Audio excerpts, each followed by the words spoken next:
শুন এটা খায় না বিষাক্ত তুই খেলে সব তোর কাছে বিষাক্ত মরে যাবে এটা কামড় দিলা हाँ अरे ऐसे हॉस्पिटलाइज हुए आप लोग ऐसे पूरा बेड रेस्ट 5-7 दिन रहेगा पेन बिच्छू मारते ना तर पेन होगा एकदम दर्द होगा पेन होगा चुगली तो ये चौक नहीं बाहर रहे थे पूरा 360 डिग्री देखे चारों तरफ से देखते हैं पीछे भी देख लेता है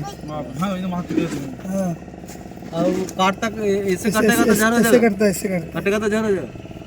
और इसका स्किन में जहर है है हाँ नहीं इसका ये जो दांत है ना ऐसे ऐसे काट देते हैं रुक कर ना इसका बॉडी जो जहर है बॉडी जो बड्डी जहर नहीं बड्डी में जहर नहीं सांप में ऐसे दांत में जहर रहता है इनका ऐसे दांत में जहर रहता हाथ में जहर है है हाँ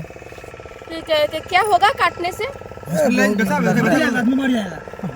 ट्रीटमेंट ना लो मरेगा ट्रीटमेंट नहीं होगा मर जाएगा कि ये क्या बहुत टेस्टी होता है? বিষ চলে जाएगा এটা অনেক টেস্টি হয় নাকি? এটা খাবার নেই খাবারটা ব্ল্যাক আরে এটা তো দিতে হবে না লাল কাঁকড়া এটা কাঁকড়া খাওয়া হ্যাঁ এবার ধরো যদি